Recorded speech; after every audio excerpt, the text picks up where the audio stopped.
Hello, and a very warm welcome to those in front of their screens at home, at work, across the globe, wherever you may be. You're joining us today for the Artist Talk with Daniela in conversation with Nomaduma Masilela, and we're just so delighted to engage in a deeper conversation about the ongoing project currently on display at Villa 102 in Frankfurt. Still ongoing until June 19th. If you are nearby, please come by and visit us. So Scales of Decay and Daniel's work series is the third exhibition that we are featuring at Villa 102, a platform for public discourse and, a platform for artistic production and intercultural dialogue by KfW and its foundation. My name is Daniela Leykam, and I'm responsible for the Arts and Culture program at the foundation. I will take a quick moment to introduce everyone who is on the screen here today. To the left of me is my colleague Rose Field, also from the foundation. And below me is Alisa Zenger, also a colleague from the foundation. Rose and Alisa will support us today and make sure that everything runs smoothly. Thank you for that already. Of course, it's my honor today to welcome Daniela. Maybe you could wave quickly for our audience. Welcome, Daniel. Daniel has been part of the Artist in Residence program by the foundation KfW Stiftung in cooperation with Künstlerhaus Bethanien, and spent a year in Berlin, developed new work, which we will hear more about in a second. A very warm welcome also to Nomaduma Rosa Masilela, today joining us from New York, usually based in Berlin. Nomaduma, you are interested in collective work and strategy. You have a lot of experience in public art and performance art. You have a background in art history and philosophy from Columbia in New York, and we're so happy to have you here today, as you have contributed with a beautiful essay to the publication that we all brought out together as part of the residency program that Daniel participated in. So thank you for joining us again, and it's my pleasure to continue our conversations today in this context.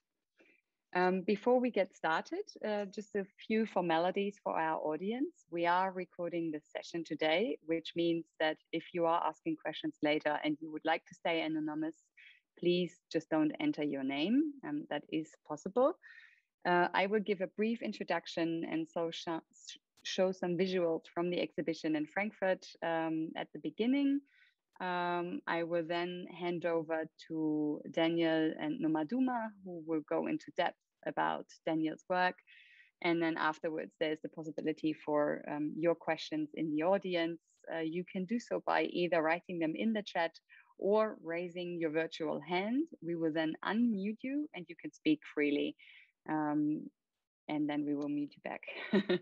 So maybe that's just about what we have, what will happen today. So let me share my screen now. Okay. Yes, so a warm welcome to this quick virtual introduction to the space Villa 102, which is not a common or usual art space. It is a listed building under heritage protection, an architectural landmark loaded with its own history. It was a family home built in 1912 by a captain of the sea. And then it was a Jewish family moved in with 4 daughters. The building is a witness and testimony to war times, to dispossession and then restitution. In the later 1990s, it was the literature house in Frankfurt. So you can tell it's a space that brings its own history into the mix and has a very strong and dominant architecture. So in the process of setting up this exhibition, Daniel had a lot of thought about how to present this work, and we engaged in a dialogue on curatorial matters, which maybe Nomaduma and Daniel will go into more depth later on.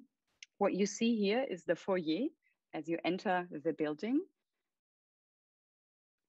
We start the exhibition with the rather majestic presentation of Dive and Left by Daniel, attached to the veranda of the very strong staircase. It's a beautiful dialogue with the space. Overall, it was important to us to engage with this dialogue, bring art and building together, and highlight individual features rather than competing or ignoring each other. So especially by strong lighting and shadows, we created, as I think, a beautiful dialogue here. This is the first room as you turn away from the foyer. There's a door to the left, and you enter this space here.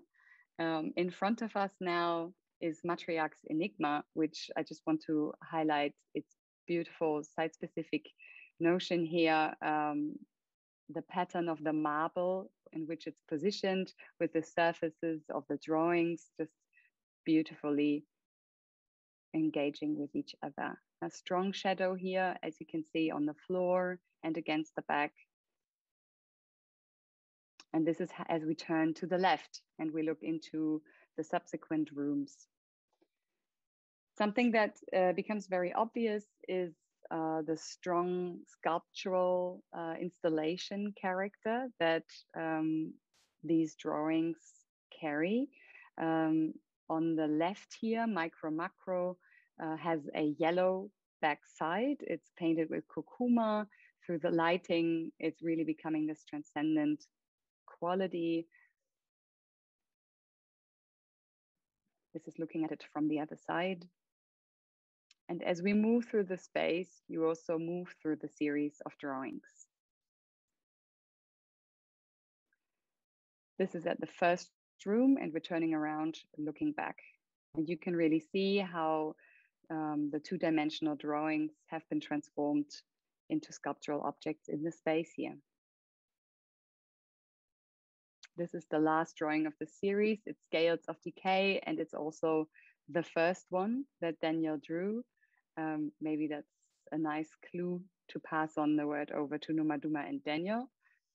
Just as a last note, in the corner here, we have the video installation of Daniel's interview video, which Daniel, you might talk about as well. And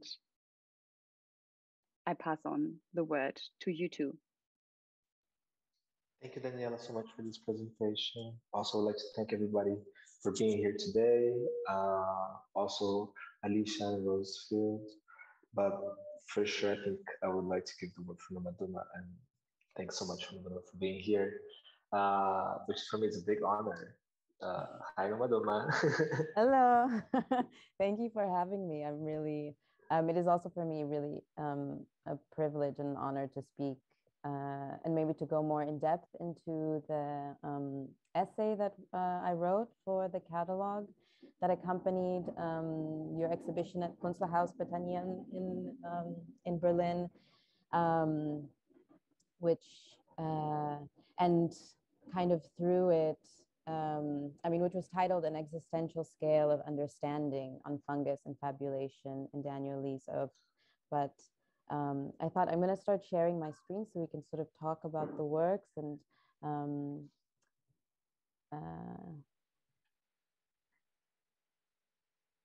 but I just through this conversation, I thought we could discuss some of the core tenets of your practice, which you've spoken and which are very visible in this series of works on paper, but also in your larger installations, which we will not touch on. We will just speak about these works on paper, but kind of the core concerns, which are kind of decay, abjection, presence, silence, excess, time, and some other issues, concerns we will touch upon.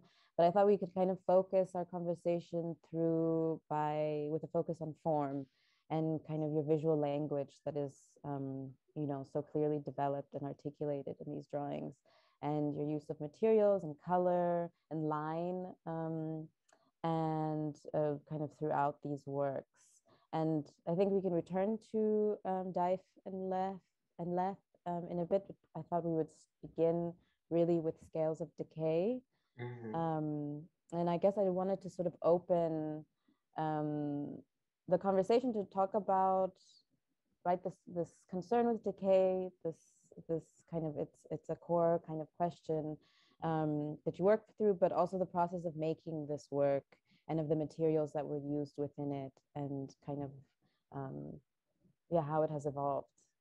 Yeah, because I remember our first conversations and when I invited you to be part of the catalog, because at the moment we were in a very strict lockdown in Berlin.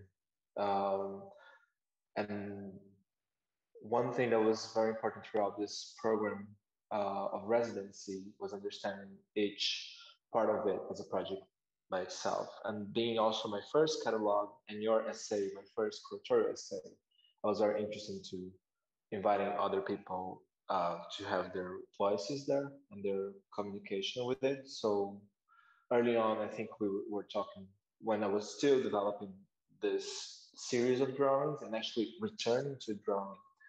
I've been drawing since I can remember, and I had a education involved with drawings. I also come from a background of people who were dedicating a lot of their time with this practice, professionally and also non-professionally.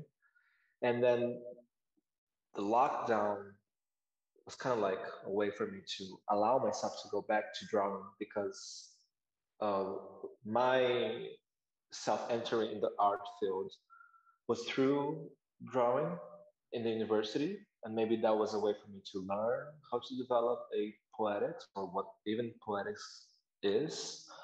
And as I finished university, I stepped away from drawing and I started to develop my work with installations. And then drawing became part of like backstage, you know, like projects, or how to make one idea into physicality, the first gesture. With the pandemic and the lockdown, I allow myself to go back to drawing as a possibility of a window.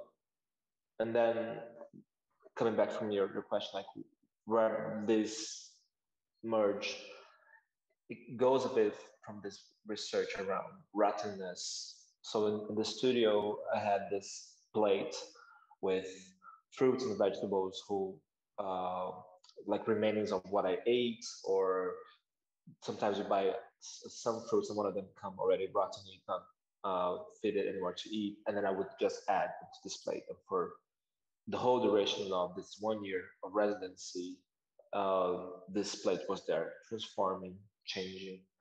And then in this relationship of observing these changes, I would develop some gestures on the paper. I think it's very important to say that what I do, I feel it's very different from the European tradition of figure drawing, natureza morta, nature motifs. I think that's how it's in French. And for me, was way more like how throughout this non-verbal language can I connect and develop further in this research that I've been developing with the rottenness. More specifically, understanding there are many living beings making this process of changing, transformation, rottenness. So it was quite interesting, like what are the other ways, paths of communication, of understanding, of relationship, and drawing was like one part of this investigation. Mm-hmm.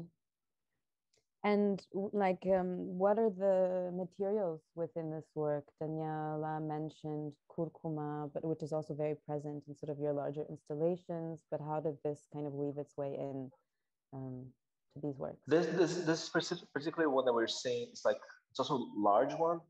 This is like 2 meters by 150, if I'm not mistaken.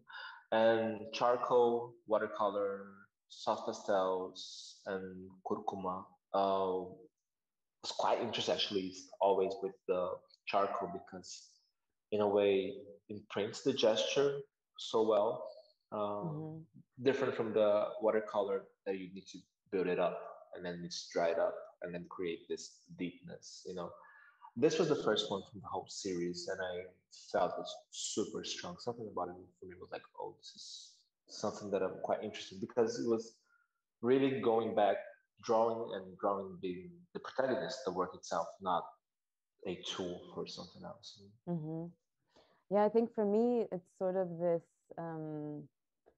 like this kind of spiral that's this kind of explosion of a still life that is happening here. And this kind of like the actual, the activeness of the works, and some of which are very abstracted and some which are very figural. You can tell, you know, there's a fig or etc. But it also this spiral and this kind of really your use of charcoal and this kind of language of line that you have remind me of, made me think of its relationship to the slightly earlier works that you produced when you were on a residency in Indonesia, and which you show on this really amazing, extensive research and creative project that you did called Toko Buku Liong, which you can find very easily online, by the way. And but this kind of image also of this spiral and Wiro and the paradox of time, kind of creating this kind of imaginary 11th uncle from your family's comic book series in Indonesia. But I think this, for me, this sort of opens up questions of like the language, kind of like visual language that you have developed over years, your long relationship with drawing, which you mentioned, but also this kind of question of time, which you have spoken about. Maybe we could kind of talk about it a little bit more, because I think it's such a central kind of core concern within your work as well. Both of these works, like Widow, that comes from Tokoboku Leong being a project that is also a consequence of the pandemic. And then it's also shared partnership, shared authorship with this project with the curator, Adelina Luft. Adelina brought up to me in this challenge of making this project a lot of how to tell a story, how to produce art and create something with meaning besides my safe zone. And that I am very thankful for Adelina. And then in this particular one, I am continuing a comic book series that my grandparents did in the 50s, who became extremely famous in Indonesia, called Widow and Nothing by Indonesia, which me and my family, we only understood this fame quite recent, when I was like 5 years ago. And then that connecting a bit with what you're saying, when I figure out about that, I start to see that I, in a way, come from at least two generations or three generations of people who were drawing a lot. Like one of my first memories in my life is asking my father to recreate a frame from a comic book, but in a larger size, and seeing my father putting together very carefully 4 pieces of paper, and then seeing my father very attentively with a lot of care reproducing that. I remember that image, that memory with a lot of love. I think it was like the moment that we fall in love with our parents, you know. And and this type of memory is extremely crucial in my life. And then as I was searching myself, for myself and searching for my own story and also her story and understanding and talking with people around me and going beyond, uh, I think Tokoboku Neo was kind of like, in a way, a permission for myself to return to drawing and understand drawing strong by itself. But developing the series for Scale of Decay was also like, how can then this drawing be as strong as one installation and having so many qualities of it? The relationship with time changes so much. My initial crisis of doing drawings and drawing large scales is because the material stays. And with my artistic practice in installations, the change of time, the decay, the materials being able to be perishable, that's extremely important. But paper stays, and paper is also part of this long tradition of conservatorship, which is in a way extremely opposite for what I do with installations. But I felt right in the beginning of this series that the theme, the research around rottenness, because it's such an abstract thing, but a condition of existence from our own bodies, from ourselves, from society, etc., for things to keep existing and keep going, or it's a condition. Perhaps one way to change this perception and coming out of the taboo of rottenness would be seduction. And maybe these images that stay and can be preserved, seduction could play a role with it.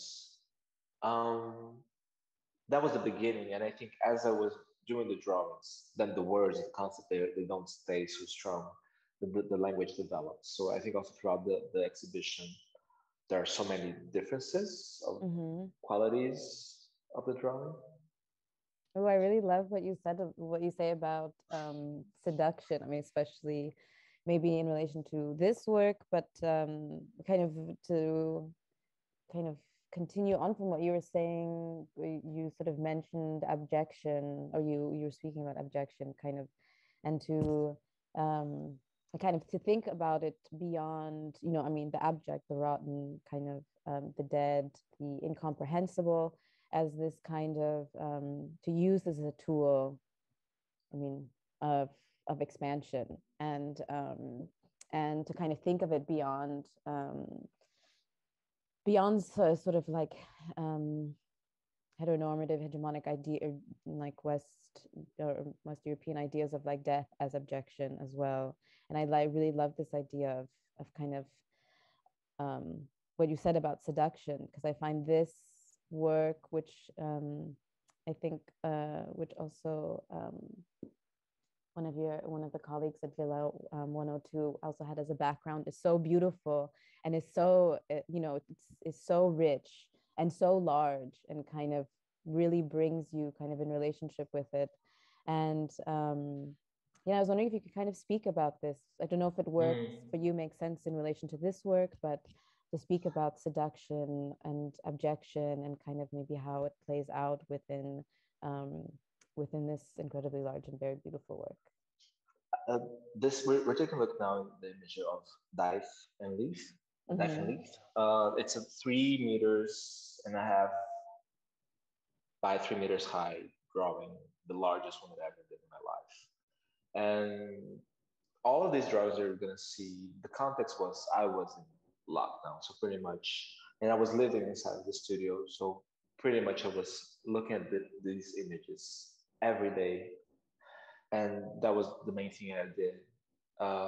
This work, I think it was done in 4 months, and I remember gluing the paper very hardly, putting on the wall. It occupied the whole wall that I had in the studio, and then dealing with the classic cliche of like how to break this the whiteness, and then how to break the canvas, you know. None of these drawings had like sketches before. That's where it goes back specifically this one, because it's so large, the gesture. So what I did first, I just grabbed like this yellow oil stick, and I just did a scribble, you know, like any gesture.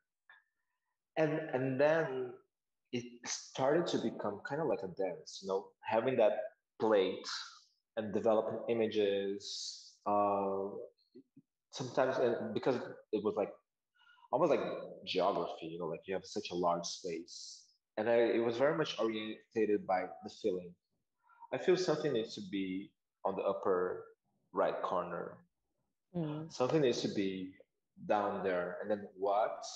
And then go with more with the feeling, like something needs to be here. What I mean is like it was less um, a a thought process, Mm-hmm. and that was something that I was avoiding. I didn't want to plan. I didn't want to do sketches. I didn't want to program where things would be, Mm-hmm. and then that the image would surge from this. This was one of the last works that I think also the language of this series was more refined, and I also had took a really long time to do it. I think well, like one main thing, because this works predominantly white, black, and yellow, and I was quite interested like in these shapes who are quite closed, and you can identify them one by one, which is pretty much uh, black and white. This is quite like this graphic creation, and then the whole deepness and the whole content would be from the background.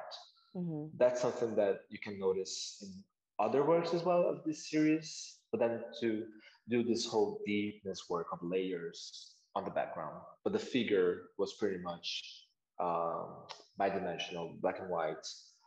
And again, like the relationship with comic books have been so much presence in my life. Pop culture. I remember like I'm coming from a very strong uh, way of being in the world throughout orality, oral tradition, and also visuality, and later on throughout the feelings as well. With I remember as a child having comics and just looking at the images. I wasn't reading the narrative, but just seeing the narrative through the images, and that was extremely seductive for me.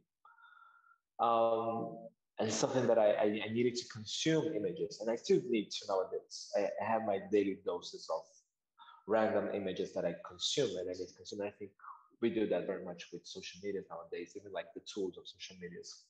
But with this one, there was something about this image that the relationship with the body, the scale of it, and also the inner loops that are present. So your eye is moving all the time, and then sometimes it stops in one place and continue going and moves all the time, moves all the time.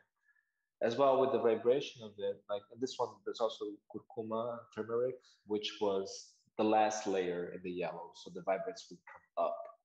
I'm Mm-hmm. very happy to talk today about this drawing because I've been drawing since childhood, but I never had like a proper conversation about the act of drawing and also the Mm-hmm. language of drawing. And then more related with seduction and pop, because also I think pop culture and pop as a language, it's very much related with seduction.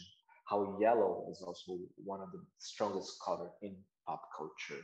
Uh, and, and, and and, and this is a bit what I'm saying, like comes along with this, like sometimes also this uh, sharp shapes were present in this drawing as well. So I, for me, I am extremely seducted by this image, and I was because it also was my first solo exhibition with drawings, which put me out of my comfort zone. And there was a moment like, are these images ready? Are these images good enough in my sense Mm-hmm. of quality? But then I remember, well, I'm looking at these images every day, and the vast majority of them kept me wanting to look at them, each one of them in a different relationship. So I felt, oh, I think that's good enough to share with others. And these um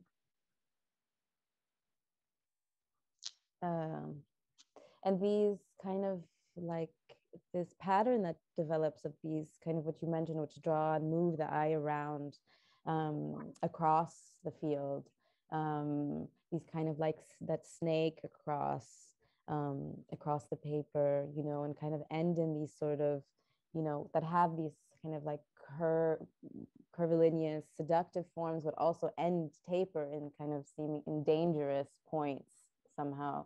I mean, is this kind of, how did this develop? Is this kind of thorns? Is there this kind of combination what is this combination of kind of like danger and, you know, this kind of end softness. Just looking at sort of in this bottom left corner, you know, this combination of hooks and maybe vines, but maybe weapons. You know, what is happening, or kind of how did this develop, these forms? As I was developing this series, because I was living a year and 2 months in Indonesia, very strong, a very deep experience. And then I moved to Berlin and I got into a lockdown for like 6, 7 months. As the exhibition is ready in Bethanian, I kind of thought like, well, I think perhaps this exhibition is a bit like me digesting the Indonesian experience. And throughout drawing this plate of rottenness, I felt and I started to place some symbologies that was super strong for me in Indonesia, of Indonesian culture. For this one more specifically, I started to look at a dagger, a very strong traditional dagger from Indonesia called keris. There's so many stories, so many beliefs, so many power relationships around this dagger. And one thing that for me is quite interesting because it's a wavy dagger, and this is for me it has always been interesting, this relationship with sharpness, weapon, but also curves.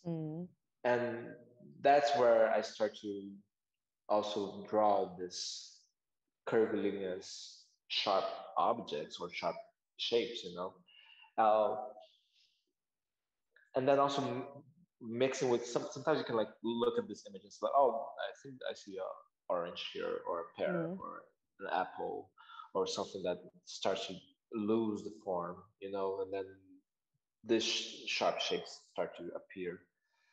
I've always been attracted again by the sharp shapes, you know, like I don't know, looking at knives, for instance, you know, and this double duality of creating a very seductive object, but it's extremely dangerous.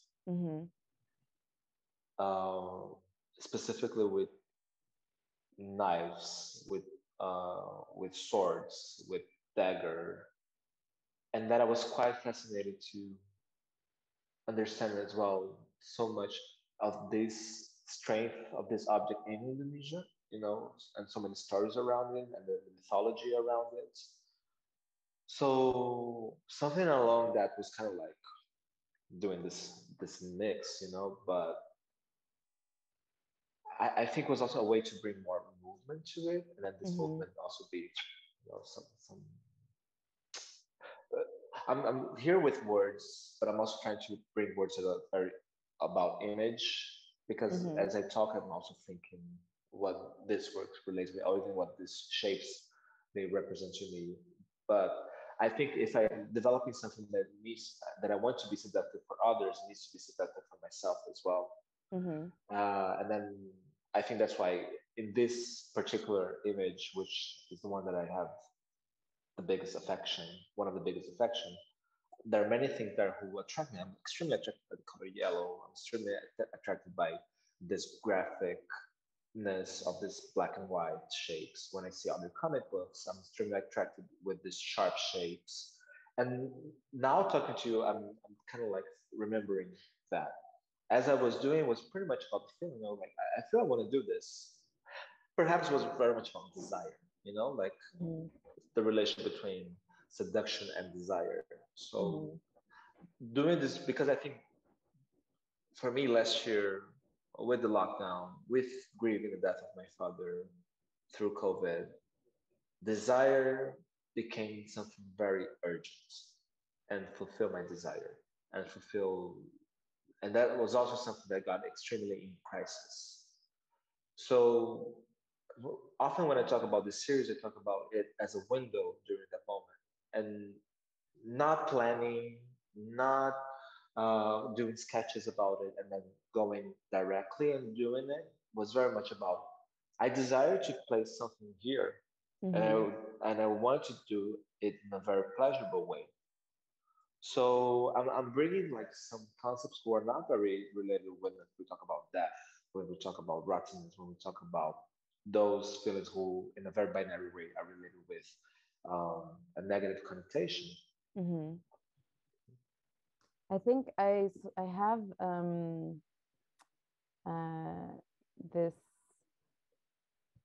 Shoot, I wanted to, but I was thinking. I mean, I wanted to bring in a detail, but really, it's this image that's this kind of core object cluster. Yeah, that looks. I mean, it looks like some, like, you know, kind of festering objects, but also looks like maybe it could be some kind of organism or a heart, or, you know, something kind of that really kind of centers everything that's sort of spiraling around it, and that I'm like very drawn to. And I guess I wonder what was the, yeah, what was kind of the process of drawing this? Were you closely looking at a single object and then trying to kind of realistically represent it, or was it much more loose? I mean, I guess I am asking about this kind of central cluster, because that is what I'm drawn to, but I'm also happy to hear you speak about any of them. Like, what was the process of representing these things, or some of them imagined? And for this whole drawing, I think there was a bit of all the things you mentioned, you know, like something direct, something that could put that image, something. And this one more particularly with like this relationship with this plate, and then there was a time in the day the light would come and strike in a way that that image I was looking was so overwhelming. I would take a picture, and from that picture, I would develop these images. The way I was educated drawing from 11 years old till I was 14, 15, I was in the school that was for comic books in Sao Paulo. So I studied the language of it. And a lot of my drawing education was very much about seeing a photo and drawing that photo. Something quite classic of Western schools of drawing. And that's still with me nowadays, you know, like how to construct this image. That's kind of like what we were talking about, you know, was a bit like a reference point. That, but then with this day by day having, so for this one person at the center we can see like a very solid yellow. I feel like it needs some more contrast, it needs some more pop. And those things are quite hard to bring into words because it's pretty much about what I desire, what I want to put in creation of this image. And then also when you time, you know, that I think that's one of the quality of doing a bidimensional work on paper, because we can look many different hours a day in different lightings, and then in different days. And sometimes we need to rest our eyes and return to it. And like, oh, actually, and then like, so I might feel bothered by something so image, and I cannot solve it at the moment. And then next day, there's an insight like, oh, maybe I should do this, you know. And this one has this. I just remember the pleasure of making it, you know, like of this cluster. And then there was also like, why not? You know, that was something that was always with me, this process of doing this, and I wanted to create a sharp shape. And I was like, why not? If the drawing is not good enough, okay, I'll do another one, you know. But also allowing myself to make mistakes, and I think, and then also if the mistakes are of the shape I'm not interested in, that I can continue working on it. So I think there was this relationship between desire, live a little, you know, like.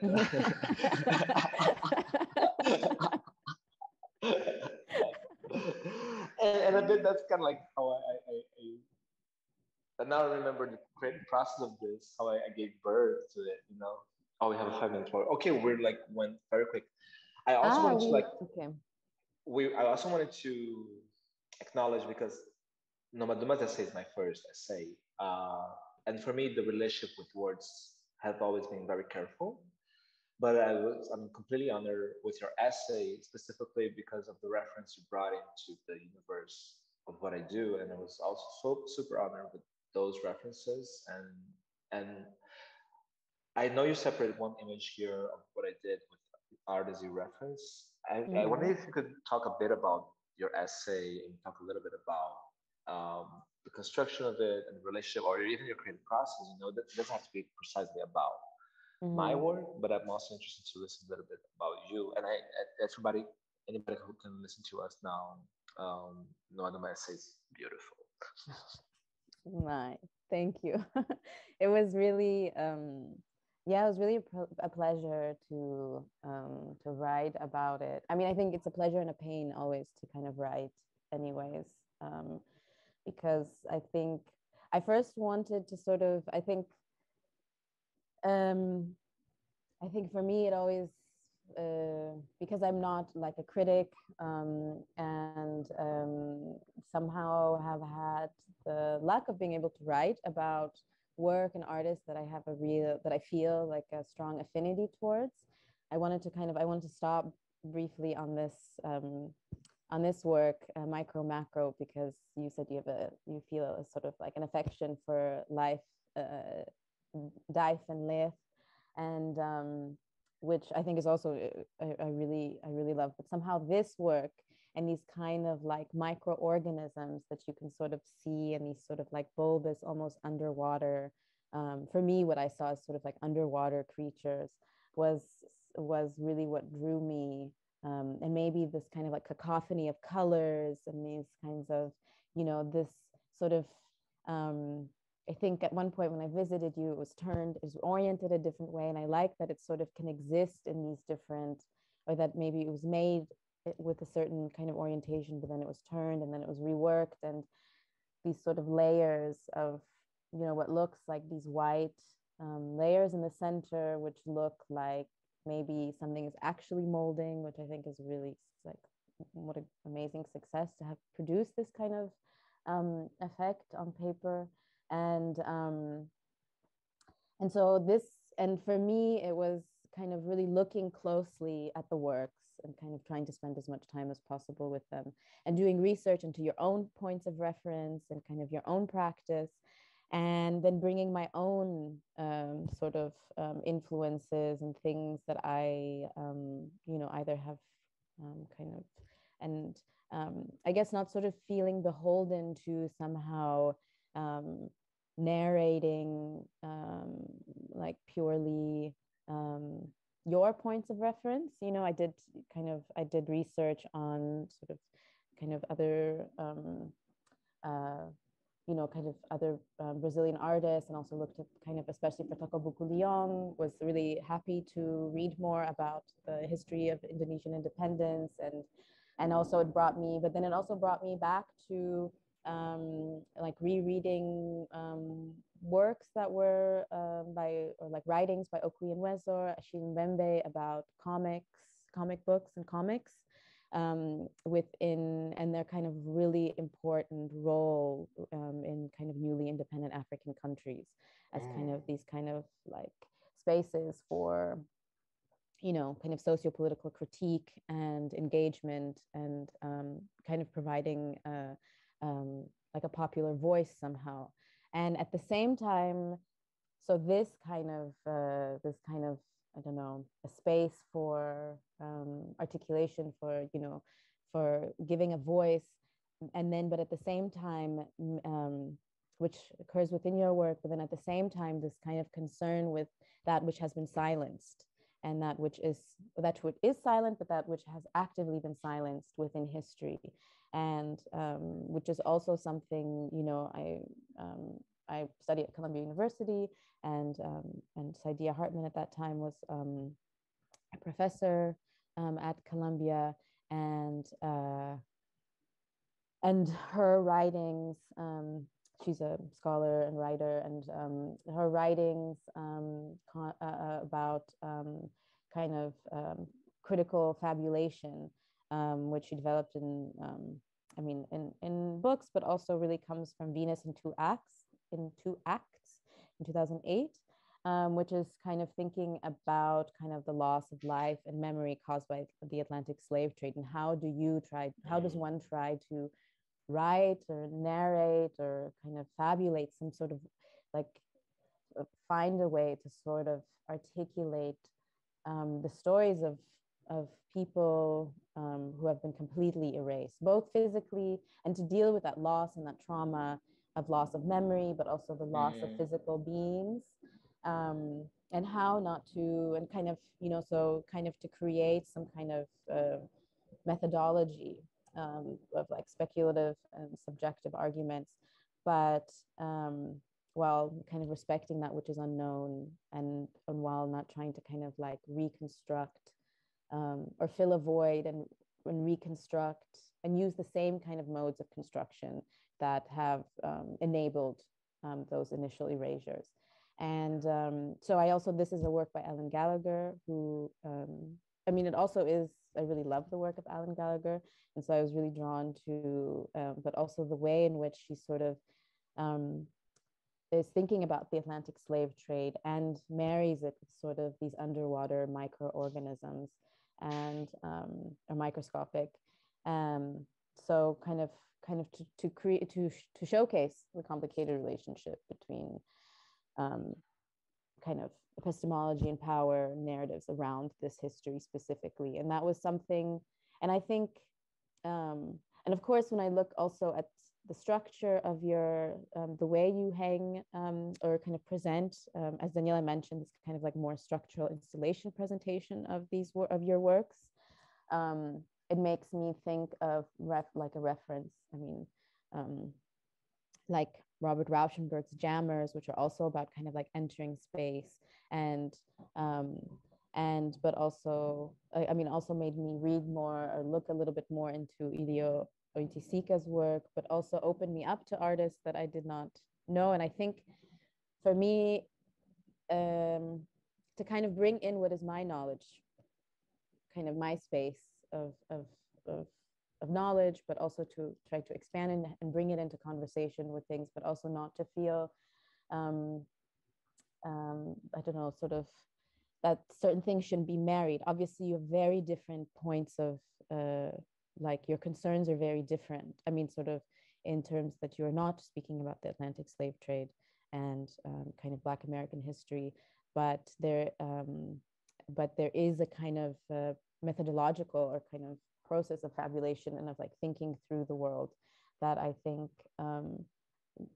which I see is very clearly connected, or very clearly is very good to bring into dialogue together. And I think that that's sort of, those are sort of the reasons for these kind of references, but really for me, the process of writing an essay is really trying to search for a structure that works, like doing research, thinking about my own points of reference, doing the research about your work, but then trying to find sort of some kind of logic for the entire essay via this that sort of also performs something out. I really love writers who, whether the way they write is incredibly obtuse or like, kind of impenetrable or difficult to, but that it somehow you understand eventually that there's a logic to this. And so I think, I usually am drawn to sort of like some sort of like a circle that ends with an opening or something as like the kind of larger structure logic for an essay.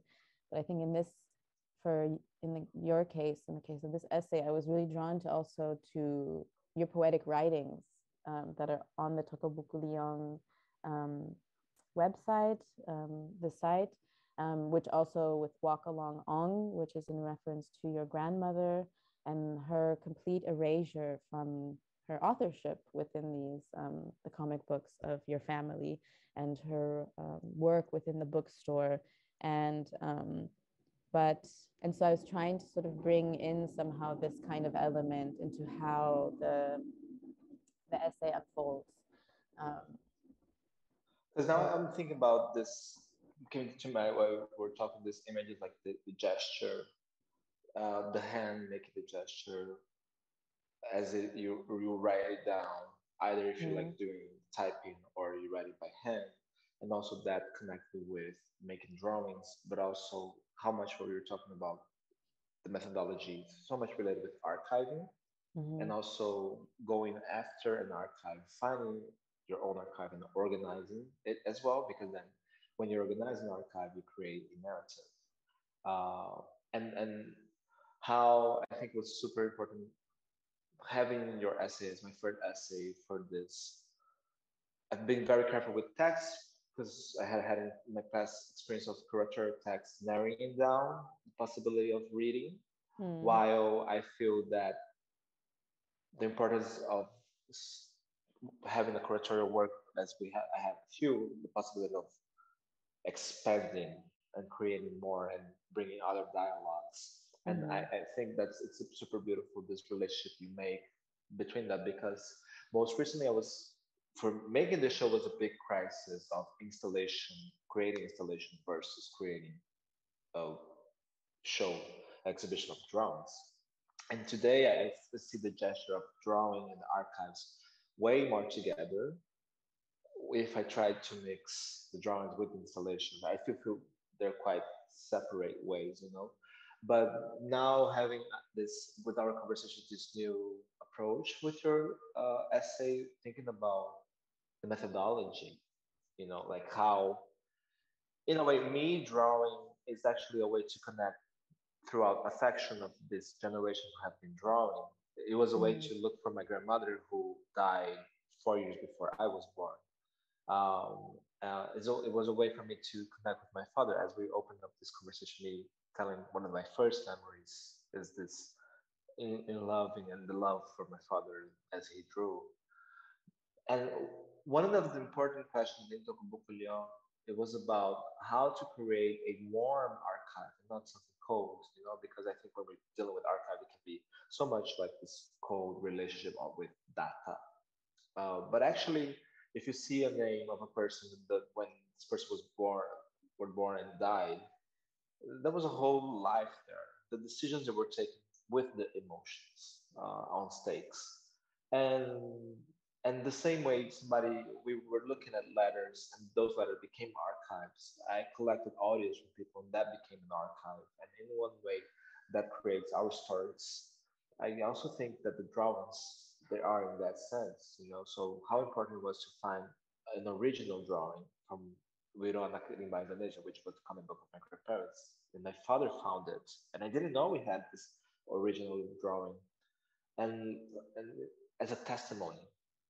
And I think perhaps testimony is a good way to close before we go to Q&A, and how much also I felt extremely honored with your text, you know, like these references of people who were in a way in this field of the testimonies and then producing art as being the testimony of being this planet, you know, and dealing with this planet as well. Yeah, thank you for asking me to write. I see we are at the end of our time, and but I also wanted to end just to show quickly this because I just kind of this sort of as we were speaking and doing research, and then Monica Nador, who is was also really important in your kind of artistic life and formation, and this kind of work that is also really reflected my own research in Senegal, which I think it's kind of so exciting always to see these kinds of like, you know, undercurrents or connections that we don't realize are there until we kind of start, you know, until we, I guess, start working together more. But I just wanted to show this work. Thank you so much for having me in this conversation. It was so nice. Thank you. Thank you. Thank you so much, both of you. We still have a little bit of time. So we just wanted to open the floor to any questions that might come in from the audience. So just a quick reminder that you can either write your question in the chat or raise your virtual hand, and we will unmute you if you would like to ask your question out loud. So while you think of your questions in front of your screens, dear audience, maybe I start with one that came to me in the process of the conversation. Daniel, you touched upon the point of pop culture, and I think that's very interesting I think in the preparation of the exhibition, we talked about this a little bit as well, and the relationship of comic books in Indonesia in the 60s, 50s, 60s, and their role as a popular media.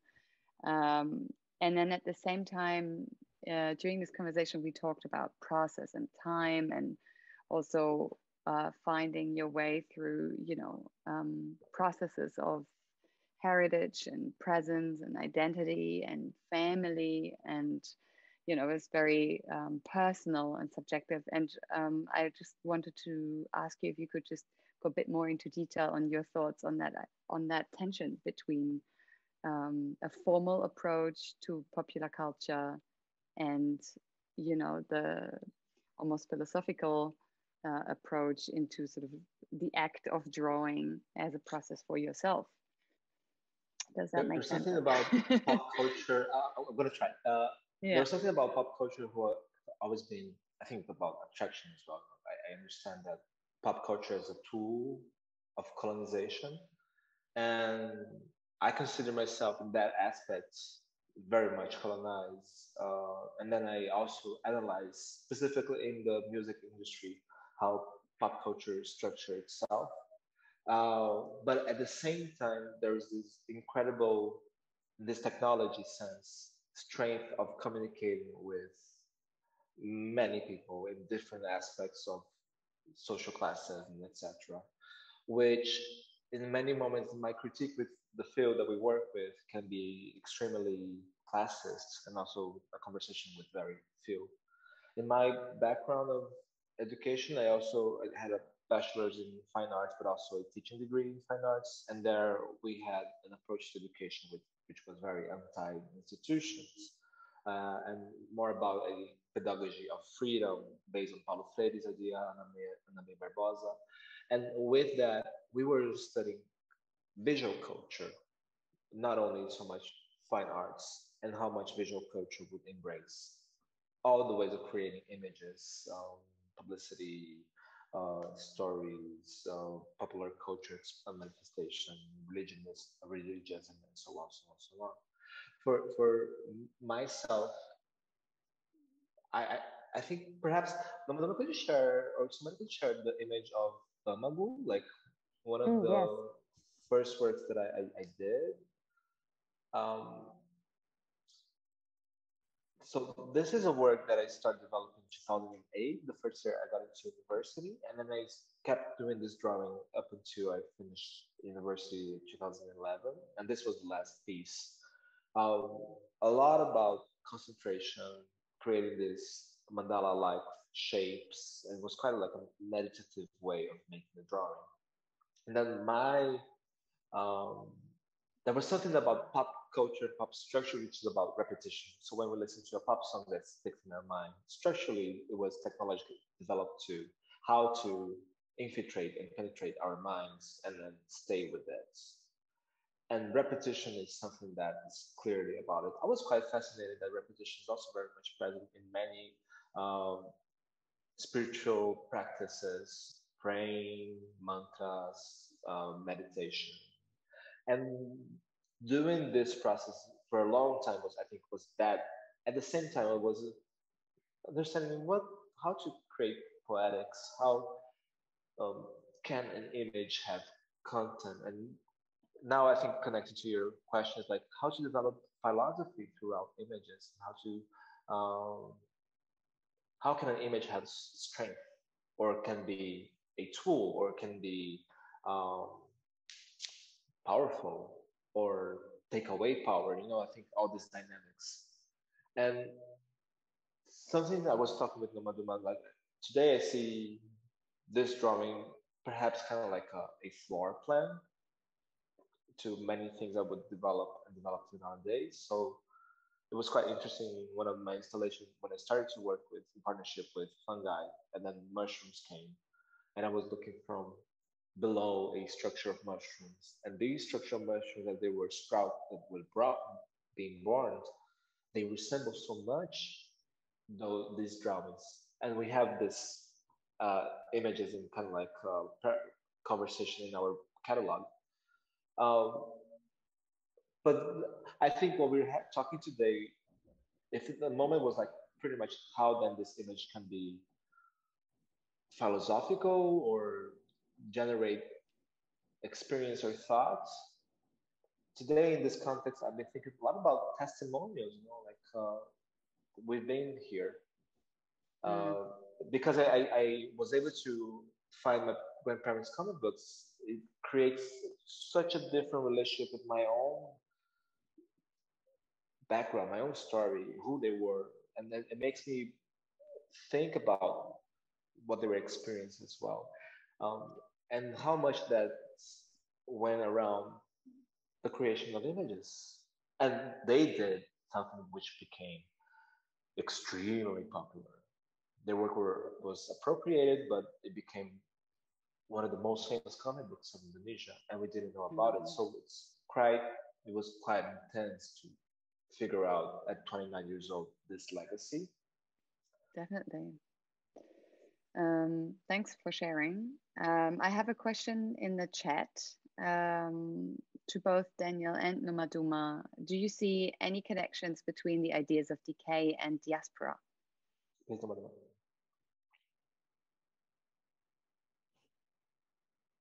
Any connections between decay and decay and diaspora? Diaspora.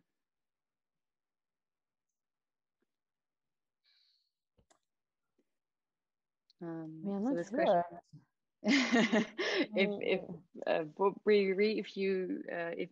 you like to speak out loud, you can also raise your virtual hand if you want to go into detail on that. Otherwise, Nomaduma and Daniel, just maybe what comes to mind when you hear that question. I can try, because usually I make connections while I'm talking. So I remember when I was talking with Yuji Rafael, who's a curator based in Brazil that researches Asian diaspora from East Asia to Brazil. And then I was asking about what is diaspora, what makes one diasporic, and then my family, in order to survive, they need to culturalize themselves very quickly to Brazilian culture because they were very isolated. And Yuji was telling me my process of returning to Indonesia, learning the language, learning the culture, could be understood as a diasporic movement, trying to connect with one of ancestor relationship. There is something about this movement. I think I feel that people who come from the Americas, many cultures, they have this fantasy around origin, that you originated someplace and there's like this source that you're gonna find it out. I think I had that fantasy as well when I went to Indonesia. While I arrived there, this source I understood doesn't exist. It's fake.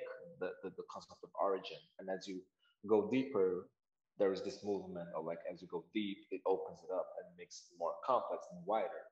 Something about this search, something about this connection, which is endless in a way, and then you can relate with narrative. There's something about this movement, and I feel if you stay with rottenness and if you observe rottenness, there's also something about this continuous movement. More specifically, I also feel that many people who have had a very difficult, traumatic experience with diasporas and migration, it's very common that becomes a secret, specifically if your heritage went through a lot of pain and suffering.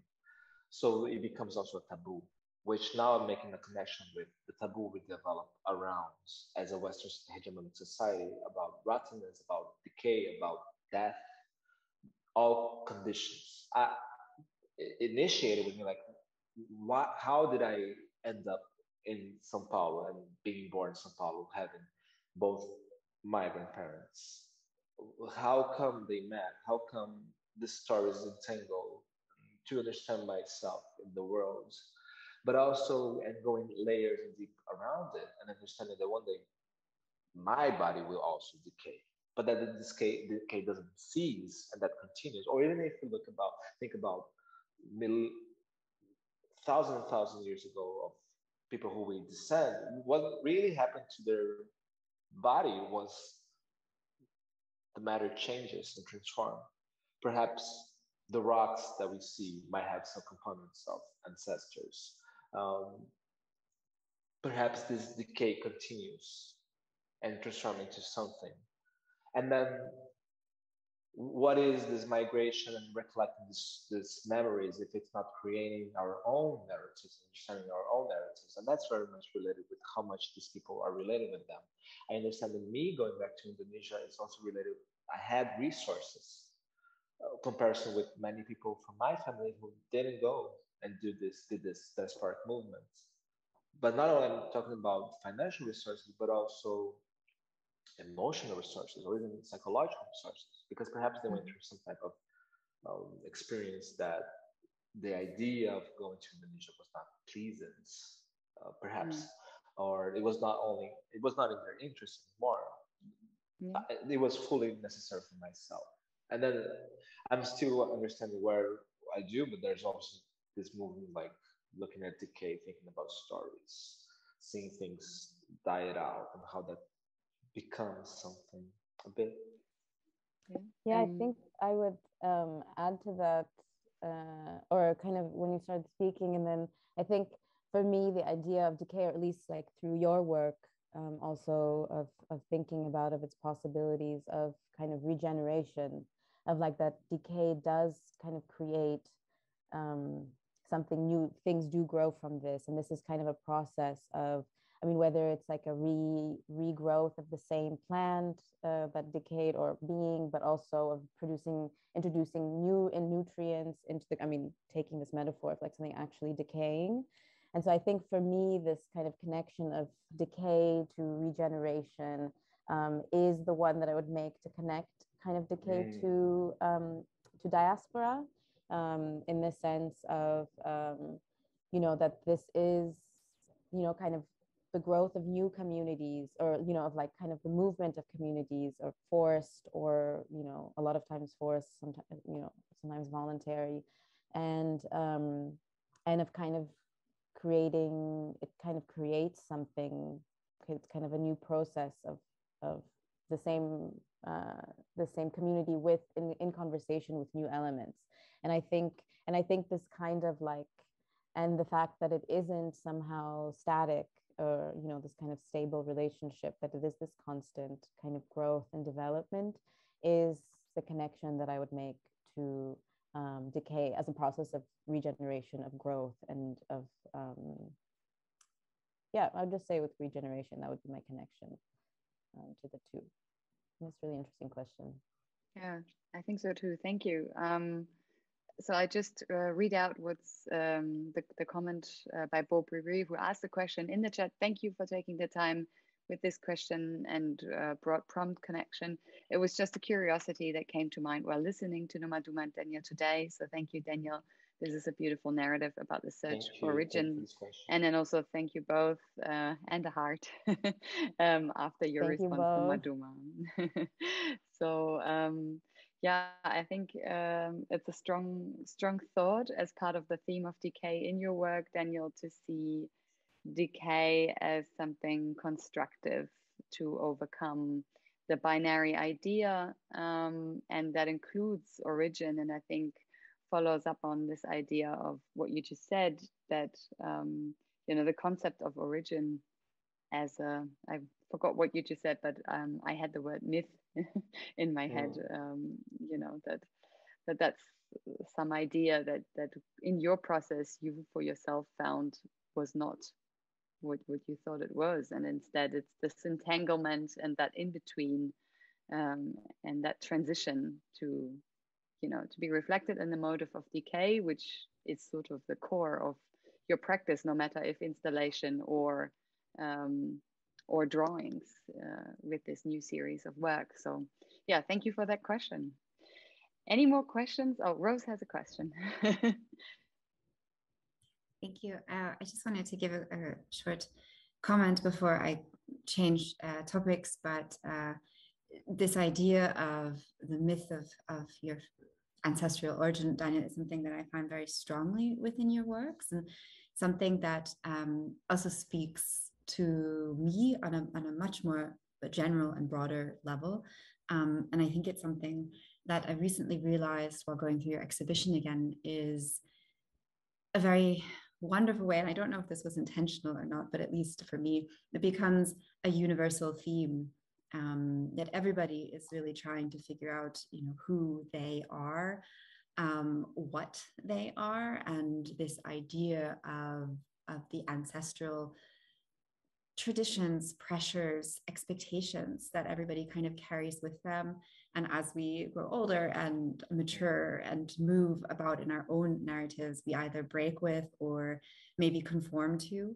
And I thought that was quite a very subtle and very lovely thing that I was able to realize the other day walking through just at the villa, talking to somebody. But I wanted to actually switch gears and go back to drawing as a process.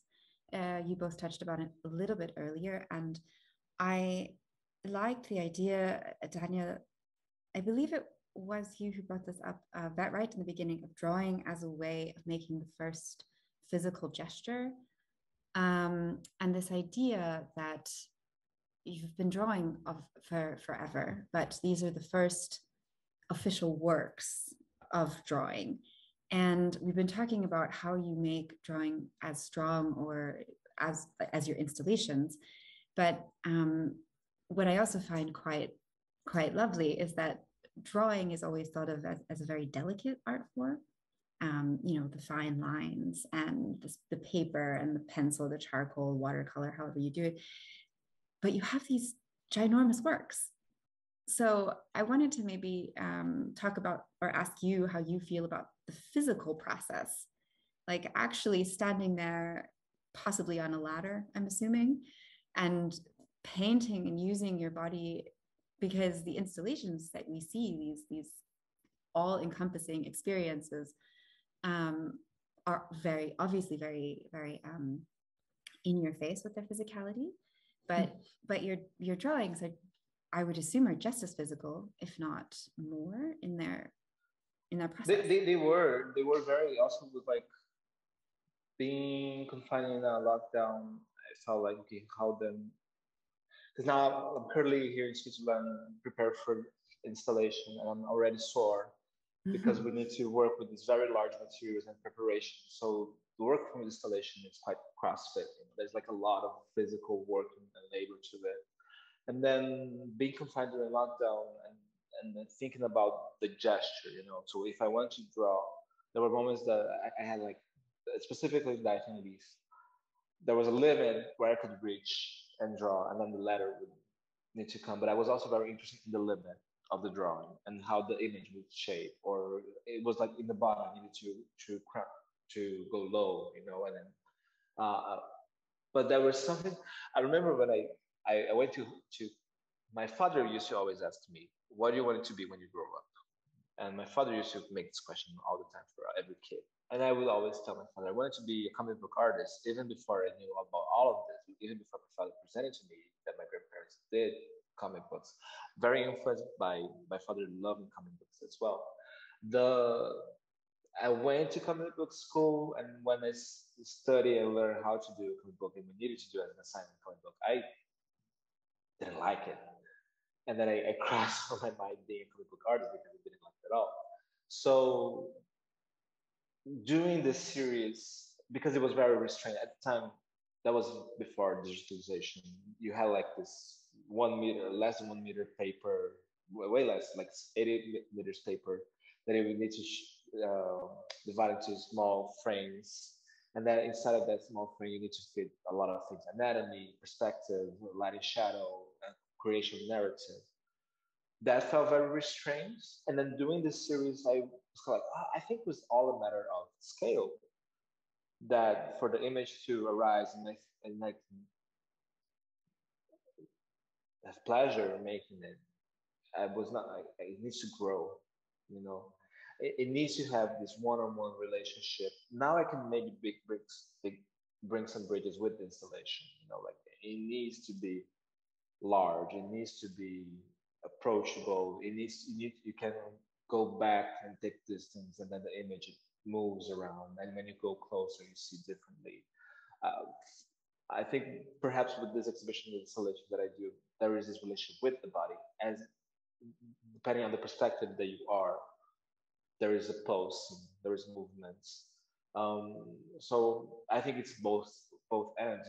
There's so much of my and our dedication with the body to make that happen, so the body can perceive as well, not only with the mind, but also strongly with the installation, because there you can smell, you can feel the humidity in your skin. But with the drawings, it was very much about then how to make this as strong as the installation. The same thing came to me when I started to write, as I took writing classes with Juliana dos Santos for our catalog, and I started to also develop writing. Of like, well, then how can I write in a way that is as strong as installations on my own relationship, right? Um, so I'm also very interested with performance and work. Like I went to Indonesia to study dance, traditional Indonesian dance, but as a way to shape my perception of space, as a way to connect with land, as a way to understand myself. So body is something that is very important for me.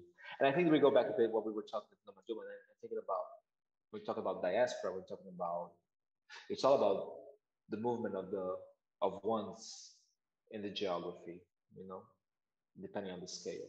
I think during the lockdown, my movement was restrained to 20 meters.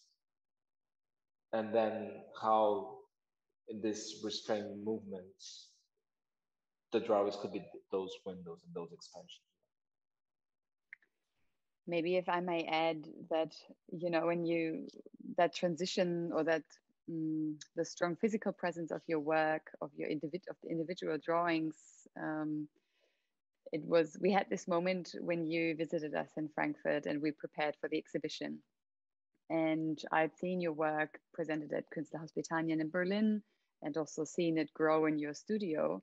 And then we came back to the villa, as I was mentioning in the beginning, such a dominant space, all the wood, a ginormous staircase.